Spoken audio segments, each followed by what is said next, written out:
자, 그러면 인축이 포트폴리오는 실제적으로는 사람마다 다르다고 했는데 이제 그러다 보니까 여러분들이 사실 이제 공부하고 싶은 내용이 뭐냐면 60대 40 포트폴리오인 경우라면 40을 굳이 채권을 해야 하나요? 주식을 더 높일수록 더 수익률이 높고 나중에 내 자산이 많이 늘어나는 거 아닙니까? 라는 얘기를 하실 수 있기 때문에 이미 60대 40으로 운영한 사람들에게 물어보고 싶은 게 너무 많죠. 예. 이제 처음부터 그렇게 한 거에 대해서 후회하지 않습니까? 뭐 이런 얘기들이 있는데 제가 드릴 수 있는 대답은 각자 자기만의 대답들이 있더라는 겁니다. 이거는 이제 제가 그 많은 분들이나 많은 그 사례나 조사들을 통해서 보면 이제 우리가 볼 때 너무 주식이 많은 거 아닙니까? 혹은 너무 채권이 많은 거 아닙니까? 라고 물어보는 것들에 대해서 자기만의 대답들이 있기 때문에 여러분들도 그런 부분들에 대해서는 충분히 내가 준비가 된다고 하면 나만의 또 그 안정성을 가져갈 수 있는데요. 특별히 이제 요 분 같은 경우는 주식과 채권을 50대 50으로 가져가는, 그러니까 주식 비중이 50%나 됨에도 불구하고 이분은 어떻게 되냐면 5년 남아 있는데 그 은퇴가 남아 있는데 어떠냐면 그 충분히 50대 50으로 전체를 가져가기에 나는 충분히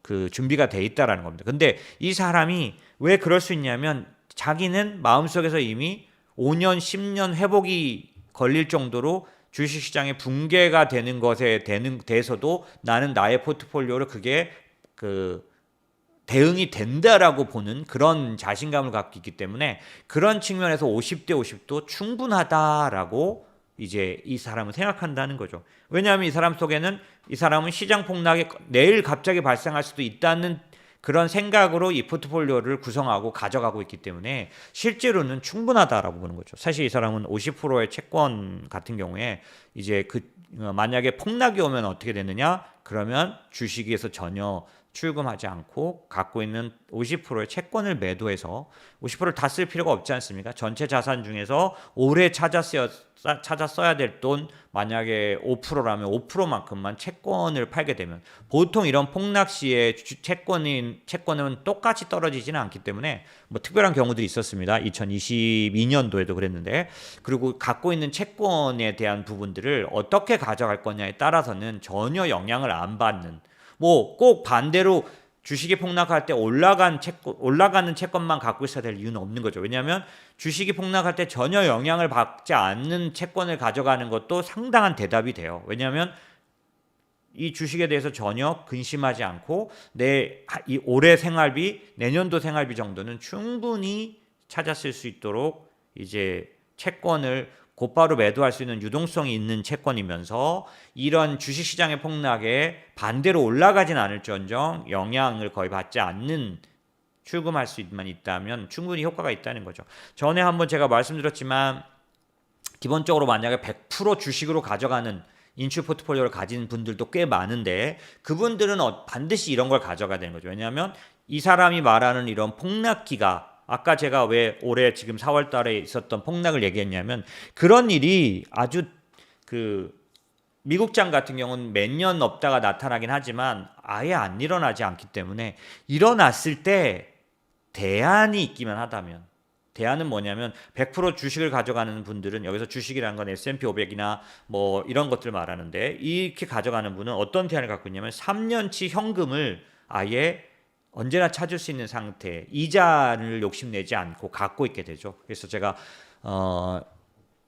작년도에 이걸 시작할 때 첫 해, 두 번째 때 그 말씀드렸던 포트폴리오 100% S&P 500을 가져가는 사람들은 3년치 현금을 항상 같이 가져가서 이런 폭락이 오게 되면 내 주식을 한 주도 팔지 않고 그 현금에서 1년치, 2년치의 내 생활비를 찾아 쓸 수 있도록 또 갑자기 병원에 가는 일도 내 주식을 팔지 않고 할 수 있도록 항상 그런 걸 가져간다라는 건데 그게 그렇게 구조만 가져가면 되겠는데 라고 할지 모르지만 막상 그런 상황이 오면 지식과 경험이 그걸 받쳐주지 않는 사람은 멘붕에 빠져버리기 때문에 그런 부분들도 누구에게나 적용되는 건 아닌 거죠. 어쨌든 지금 50대 50 포트폴리오는 그렇고 또 한때 2000년대에서 한 2020년 정도까지 20년간은 이 어떤 포트폴리오가 가장 유명했냐면 70대 30 포트폴리오. 이게 왜 유명했냐면 피터 번스타인이라고 정말 뭐 너무너무 성공적인 이 번스타인이라는 사람은 투자의 귀재로 알려져요.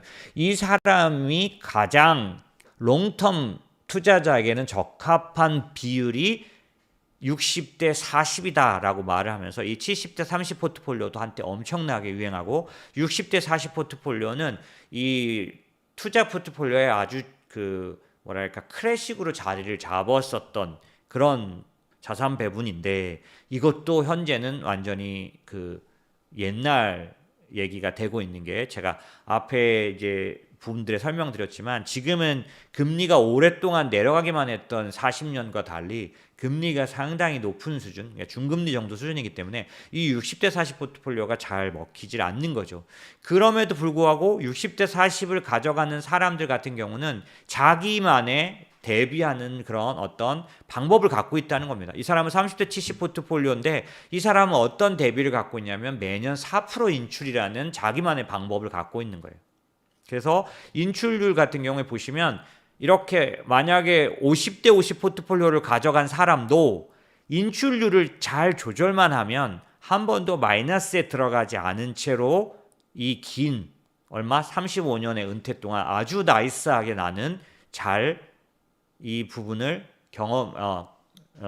넘어갔고 충분히 증가된 현재 상태 자산을 갖고 있다라고 말하는데 이 사람은 그러니까 50대 50 비중을 가져가면서 인출률을 조절하는 걸 통해서 자기의 인출 플랜 그 기간을 나이스하게 유지하는 방법을 자기만의 방법을 갖고 있는 거죠. 그런가 하면은 이 사람은 이제 똑같이 50대 50이지만 기본적으로 이 자기가 자신이 올라갈 때 급격하게 올라가는 그런 특성을 가지고 있기 때문에 사용해서 장기적으로 이거를 내가 관리하는 것만으로도 충분히 나는 고갈되지 않고 이 35년의 그 은퇴 기간을 잘 누려왔다라고 말하는 사람들도 있다라는 거죠. 그래서 이런 식으로 기본적으로 자기만의 어떤 방법 중에 특별히 이제 주식 80%나 가져가고 채권 20%를 가져갔다는 건 지금 이제 봤던 케이스들 중에 제일 적극적인 투자를 하고 있는 사람이죠. 왜냐하면 주식 비중이 제일 높으니까. 그런데도 이 사람들을 미국에서 조사를 했을 때 요 80대 20으로 가져가는 사람들에게 조사한 내용으로 보면은 4% 인출률만 지켰다면 96%의 성공률을 가졌다. 여기 보시면 이게 수많은 경우의 수인데 이런 쪽으로 간 사람들은 극히 작고 96%가 석세스 성공률을 보인다는 거죠. 그 규칙은 뭐냐? 4%의 인출률이라는 겁니다. 그래서 기본적으로 이런 각자 자기들이 가진 자기만의 대답이 있다라는 거죠. 이 4% 인출률은 실제 인출 관련된 어떤 시장에서는 아주 안전 인출률 혹은 대표 인출률로 불리는 그런 비율이기 때문에 상당한 의미를 가진 숫자인데 이 4% 인출률은 기본적으로 이제 이 포트폴리오의 구성에 따라 내가 어떻게 대응하는지가 돼 있는 분들인 경우고요. 사실 어떤 게 있냐면 가변 인출률 관련된 전략도 있어요. 가변 인출률은 뭐냐면 지금 이제 인출률 4%는 고정이 아니라는 거죠. 30대 70 포트폴리오에서는 4%를 가다가 뒤로 가면서도 여기 67세 밑으로는 안 넣어놨는데 뒤로 가면서 높아지는 그런가 하면 주식이 많아질 경우에는 기본적으로는 이 가변 인출률의 조정이 훨씬 더 크게 일어나는 거죠. 왜냐하면 사실 주식이 높아졌기 때문에 앞부분에서 어느 정도 수익이 난 부분이 있다 보니까 인출률을 높게 가져가도 되는 거죠. 하지만 아까 말씀드린 반대 자기가 대응이 안 되는 경우는 시퀀스 리스크 같은 것들에 의해서 오히려 상당한 손해를 볼 수도 있기 때문에 이 인출에 관련돼서도 가변 인출률 관련된 이런 그 주장을 하고 있을 분도 계시고요. 또 하나는 프라임 하베스팅 전략이라 그래서 이건 뭐냐면 사실은 굉장히 안전 위주의 포트면서 뭐냐면 80대 20이에요. 채권 80%. 아까 80대 20이 있었는데 80대 20은 이때 80대 20은 뭐냐면 여기 아니네요. 그렇죠. 이때 주식이 80을 말하는데 이 프라임 하베스팅 전략은 채권이 80%입니다. 그러니까 굉장히 수익률을 추구하지 않는 거죠. 그래서 채권을 우선적으로 인출해서 생활비로 사용하면서 주식을 20% 가져가는데요. 특이한 점은 뭐냐면 이 주식이 상승하면 10% 상승하면 꼭 매도해서 다시 채권으로 바꾸는 일을 반복한다는 겁니다. 이거 어떻게 보면 규칙이 심플하다고 말하는데 이건 뭐냐면 왜 심플하냐면 더 올라갈까? 이런 거를 고민하지 않는다는 겁니다. 10% 상승하면 매도해서 이 20%의 주식 비중이 10%가 상승했을 경우는 매도해서 채권으로 자꾸 보내는 전략, 이 프라임 하베스팅 전략인데 이런 것 자체도 사실은 수익성은 굉장히 낮겠죠. 왜냐하면 채권이 80%나 되니까요. 하지만 솔직히 말해서 충분히 자금이 준비되어 있는 분이라면 마음 편하고 증가도 하는 20%의 주식도 갖고 있기 때문에 굉장히 만족스러운 전략이 될 수 있겠죠. 그렇지만 이 전략은 단점이 있죠. 뭐냐면 처음에 충분히 자금이 준비돼야 합니다. 왜? 80%를 채권으로 가져가면서도 내가 내 생활비나 이런 것들을 찾았을 때 충분히 해결이 돼야 된다라는 거니까요. 그러니까 조금 전에 이제 말씀드린 것처럼 이렇게 다양한 그 포트폴리오가 가능한 이유는 자기가 운영할 준비가 돼 있을 경우는 가능하기 때문이기도 하지만 왜 모두에게 맞는 포트폴리오는 없냐면 다 지금 만들어 놓은 은퇴 자산의 정도가 다 다르기 때문입니다.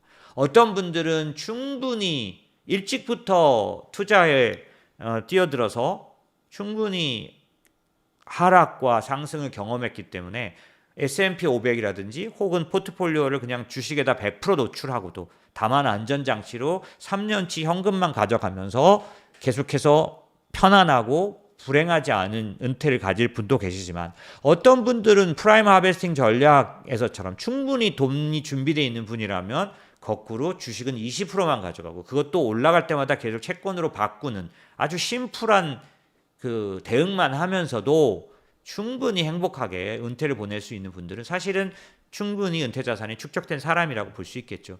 그런 면에서는 이번 은퇴학교에서 저희가 해드렸던 거는 이런 전략을 가르쳐 드린 게 아니라 자기가 어떤 상태인지를 계산하는 걸 도와드렸어요. 자기를 점검하는, 내가 어느 정도 은퇴 자산이 준비되어 있는지 준비될 것인지를 이 여러 가지 산추식과 그 어떤 양식에 의해서 스스로 판단해 볼 수 있게 해드리는 일을 도와드렸죠. 지금 제가 보기에는 여러분들에게도 똑같은 걸 제공해 드리고 싶어요. 우선 자기를 평가해서 80% 채권, 20% 주식, 그리고 주식이 올라가면 바로 팔아서 다시 채권으로 바꿔도 되는 이 프라임 하베스팅 전략을 써도 될 만큼 내가 충분히 준비가 돼 있을지 아니면 사실상은 이 80대 20의 비율로 주식 80으로 가져갈 만큼 나는 투자와 그 다음에 운용에 대한 경험과 지식이 또 하락에 대한 대비가 충분히 돼 있다라는 거에 대한 어떤 판단이 이루어져야 나만의 인출 전략을, 인출 포트폴리오를 결정할 수 있게 된다는 겁니다. 그런 면에서는 두 가지가 필요한 것 같습니다. 첫 번째, 나 자신을 정확하게 평가하고 계산해 보는 과정 필요합니다. 반드시. 왜? 나를 모르는데 나한테 적합한 수단에 대한 어떤 그 뭐랄까 매칭을 해 볼 수가 없는 거죠. 두 번째는 내가 선택할 수 있는 여러 가지 경우의 수에 대한 지식과 경험이 필요합니다. 특별히 경우의 수에 대한 공부가 필요합니다. 이 두 가지가 되면 나만의 아주 행복한 인출 전략을 가져갈 수 있는데요. 그 두 가지를 다 갖기가 쉽지는 않지만 저희는 틈나는 대로 자기 자신을 평가해보는 과정을 계속 제공해 드리려고 하고요. 이제 뭐 은퇴학교가 이제 1기가 끝났는데 저희가 지금 설문한 거, 여쭤봤던 거 이런 모든 것들로 평가를 하고 있습니다. 이 평가가 끝나고 나면 한 달 뒤든 두 달 뒤든 세 달 뒤든 다시 은퇴학교를 만약에 할 가치가 있다면 조금 전에 말씀드린 것처럼 나 자신을 평가해보는 과정을 저희가 제공해 드릴 거고요.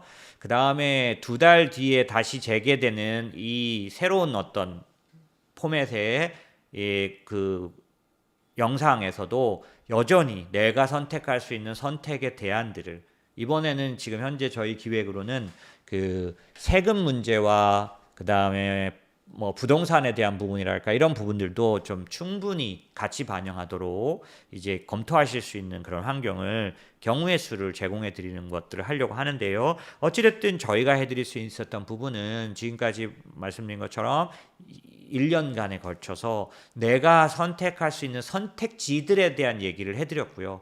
그 선택지를 결정하려면 알고 있어야 할 내용들, 예를 들면 채권을 20% 가져가든 80% 가져가든 거기다 채워야 하는 채권의 그 밴드, 국채부터 회사채까지 하이힐드까지 그거에 대한, 그다음에 특성, 등급에 따라서 어떤 시장이 왔을 때 어떤 반응이 보이는지를 이해하고 있는 그런 것들을 설명드렸다라고 볼 수 있겠죠. 자, 그렇게 해보렸고요.